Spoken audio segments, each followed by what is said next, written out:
With us now is Harlan Friedman. Hi, Harlan. How are you?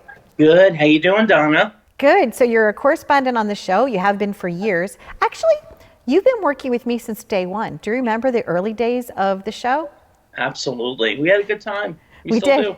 We were Yeah. filming. I remember we were filming, and I think our guest was Jen Chapin, and we were hmm at that cinema, the Village The Cinema Cinema, Arts Cinema Center. Arts Center, and it Yeah. was raining, and they have a tin roof. Yeah. Remember? It was Yeah. like, we still shot. The show must go Oh, on. it- And so this is another way of doing it, right? Here we are, it's 2020, and you're in your studio, and I'm in our studio. yeah. Tell us a little bit about what's going on for you during COVID. What's been happening in your world? I mean, the biggest thing is I've learned how to cut my own hair. Excellent. Let me see. Oh, nice So, job. yeah. Nice So, job. yeah, I'm really excited about that. You know what? COVID's been a very interesting time. Um, in so many ways, one being, the unfortunate way, we lost some really, really dear friends, and that's something you just don't come back from that quickly. Um, but on a creative side, on a work side, it's really, really caused you to pivot and really kind of figure out what it is you really want to do moving forward, because you see how volatile everything is. The heart of my main industry is events and concerts and large scale festivals, and that's gone. That's gone for a long time.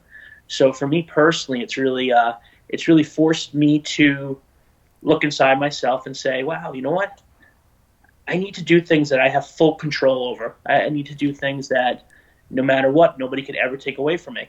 And that's where I've kind of refocused, and we have a whole list of things that we're doing now, and we'll I'm sure we'll get through them one by one, but it's been like a rebirth in a lot of ways. One of the fun things that I did this weekend is I ventured out to the beach for the first time because it was Yeah. open, and I was able to just kind of like walk, by myself on the beach. And look what I wore. Now that is a great hat. That looks like a soul-free hat. It might be available at soulfreeradio.com. I really love your brand. And, people would walk by, and there were a couple of people that actually pointed, and they're like, and gave me the thumbs up. And I was like, they like my mask and my hat. I was like, cool. That's right. Very fashionable. Yeah. So you have a new thing called Dare to be Different. Is that how you? Yep. Okay. Yep. Tell me about Dare to be Different. So I'm expanding like my radio world again. We have Soul Free, which is the show about sneaker culture and the hypebeast culture and all the art, fashion, and celebrity culture that goes along with that world. But I went back to my roots. I think this is one of the things a lot of people have done while they've been doing a lot of soul searching the last few weeks being home. And I went back to my WLIR and WDRE roots and came up with a show called Dare to be Different. It's a snapshot of the old world of new wave and alternative radio, mixed in with new music from today, because I just can't do old things. I got to do like fun and hip things too sometimes. And I have a great co-host. His name is Rem. He's a South African who's living in Texas now, who's done radio in Dubai and South Africa and LA. And the two of us have incredibly different taste of music, and we fight about it on air the whole show, and it's just fun. We talk about old radio days, and it's good to be getting back to things that I've always done and I've loved and have been with me for so long. So we're talking about Green Day, and we're talking about the Smiths and the Cure, and then we're talking about new bands like Winnetka Bowling League and What was the name of that group? Something Bowling League? What was it yeah, called? Winnetka Bowling League. Okay. What Definitely do you the like about coolest them? band. You know what? They're the coolest band out of California. It's like Beck meets the Beach Boys meets Elvis Costello. Super, super cool. And a dear friend of mine is the singer and, leader of that group, Matthew Coma. And they're one to watch. They're definitely one to watch. I had a friend of yours reach out to me the other day on social media that I think I met in the past, Phil Smith.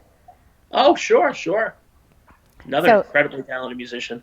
So you've met so many people throughout Yeah.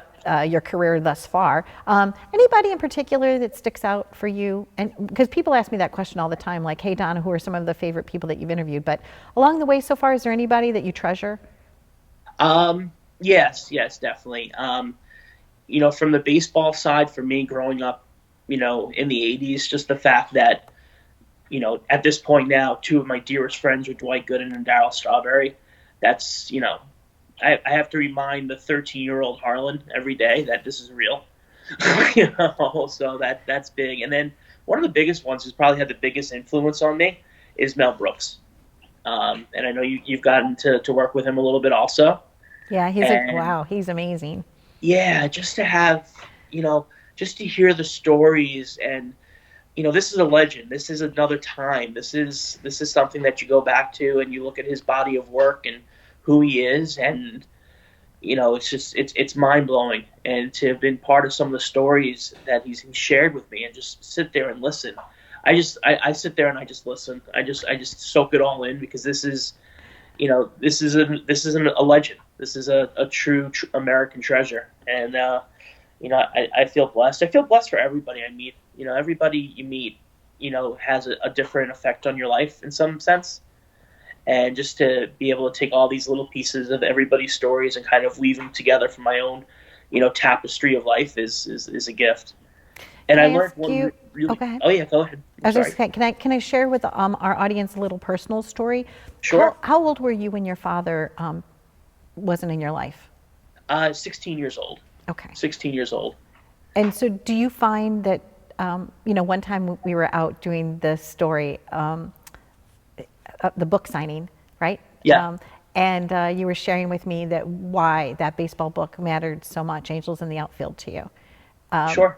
And I think perhaps one of the reasons that you're so happy and joyous about having these like male that are in your life that you've always like admired, but now they're your friends. I think maybe that's part of the reason why it touches your heart so much. Is that possible? Absolutely. It's it's the strong memories of the things that me and my dad used to do, and the things that were important to us. And to one of my buddies always says when these things are going on and we're doing something ridiculous, like and trying to get I'm with a New York Met at a diner, and they're screwing up the guy's order, and we're trying to get it right. One of my buddies always leans over to me and he goes, Mark's looking down, hysterical laughing right now. And it's true. And I think going through that and that experience has made me, kind of the person that we all are, in this weird, creative, like, we're not going to settle for the status quo. We're going to live every day to its fullest. I think that's kind of one of the things that has pushed me towards that world. I think so too. I think for me as well. Having the loss of a parent at an early age, it does remind us that every day is precious, and even in this challenging of circumstances, is that we will thrive and we're going to push forward and we're going to do the best we can. And we also, I believe, have an attitude of taking care of our neighbor, taking care of others, because you're a very philanthropic, good person. Yeah. And you're always raising awareness for different things. So, Harlan, you rock. You're my family. You're my heart. And so your connection with Mel Brooks, you told me one story about he taught you something really important. What is that? Oh, he told me the most important lesson in life. Everything you do is about merchandising. Merchandising. So what are you merchandising? So the Soul Free line is actually really out now. Okay. It's always available at soulfreeradio.com. It's going to be available at a few retailers pretty soon once we're back to a norm, whatever that may be. We had our first drop. It was a Soul Free hoodie. Oh, it lifted up a little higher. Oh, I see it. Okay, you can put it down now. Yeah. Nice. And that one sold out in 6 hours. Wow. I know. Wow. We have our next piece coming. It's kind of a tribute to the Christian Dior world, the J'adore Soul Free. Nice. And we have hats. Mel always said you need a hat. You need a hat. And this one is the most exciting one. We just got the prototypes in. We did our first collaboration. It's with Dee and Ricky, who have been, Dee's been on the show. Yeah. So this is just the sample, but this is the soul-free Ooh. Lego art pin, I like that. right? Yeah. I know. Well, we'll have to put you Harlan, on the gift list. I would love to be on your gift list. That'd be tough. I adore you. I'm grateful for you. Thank you for the many years that we've been collaborating, and we will continue to collaborate. So I appreciate Absolutely. you. So glad you're part of our Absolutely. show. Okay. Love Aw, you. I love you too, Harlan Friedman. Okay. Until next time, be well. Absolutely. Thank you.